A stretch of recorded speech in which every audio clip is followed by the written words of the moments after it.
Mula sa uling tawag hanggang sa agarang ambag, hindi nagdalawang isip si CJ Austria na sagutin ang pagkakataon at akayin ng Blackwater Bossing sa isang malaking panalo kontra sa San Miguel Beermen. Ang ibang detalye alamin sa aking muling pag-abante.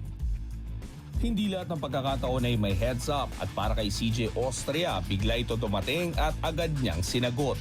Na-activate ilang oras bago ang tip-off. Agad nag-deliver ang rookie guard upang tulungan ng Blackwater Bossing. Nagulate ng San Miguel Beermen sa score na 126-120 sa PBA Commissioner's Cup sa Ninoy Aquino Stadium. Sobrang sarap sa feeling, syempre, debut game ko, tapos San Miguel yung kalaban, and then nakuha pa namin yung panalo. Then, ito si Coach Pat yung nagbigay ng opportunity na makapaglaro din sa PBA. So, big shoutout lang din kay Coach Pat na pinulfill niya yung pangarap ko makapaglaro din sa PBA. Nagtala si Austria ng 11 points, 6 na rebounds at 2 assists sa 25 minutes pero mas malaki ang bigat ng kanyang ambag sa konteksto ng laro. Mula sa 22-point lead, nakita ng Blackwater na nabura ito matapos ang 44-point third quarter ng San Miguel na nagdala ng laro sa isang dikit at pressure-filled na closing. Solid nag-deliver ang Bossing sa tamang oras sa likod ng execution at kumpiyansa kasamang stability na ibinigay ng baguhan. Oo nga, sobrang blessed lang din na yun, nga nakuha namin yung panalo. And then sa tiwala na binibigay ni Coach Pat sa akin. Pero kung ano lang yung binibigay sa akin ng coaches, yun lang naman yung ginagawa ko eh. So, kung kailangan ko dumepensa, didepensa ako. Kung kailangan ko score, di bonus na yun kung pag naka-score. Bago ang debut, dumaan si Austria sa kawalan ng kasiguruhan. Nag-ensayo sa Titan, nailipat sa unrestricted free agent pool at walang kasiguruhan kung may kupunang kukuha sa kanya. Pero nanatili siyang handa at nang dumating ang tawag ng Blackwater, sumagot ito.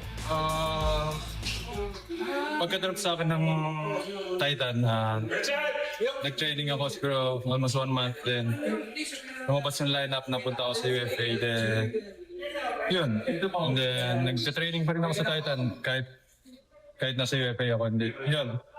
One day, tumawag sa akin yung Blackwater and gusto nila akong makita. So, pumunta ako sa kanila. And then, yun, nabigyan ng chance na makapaglaro dito sa PBA.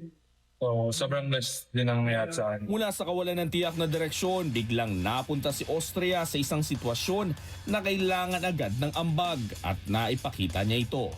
Ngayon, panibagong hamon naman ang haharapin niya sa isang kupunang patuloy na binubuo, ang identidad. Mula sa winning culture ng Lasal at Abra, unti-unti siya nag-a-adjust sa bagong sistema na may malinaw na papel, depensa, enerhiya at disiplina. Mula sa isang unsigned player hanggang sa impact rookie sa isang gabi. Agad nahaharap sa mabigat na hamon si Austria. Ang bantayan sina RJ Barrientos at Scotty Thompson sa laro ng Bossing kontra Barangay Ginebra San Miguel sa Biyernes sa Big Dome. Ako si Sus Valdez. Abante!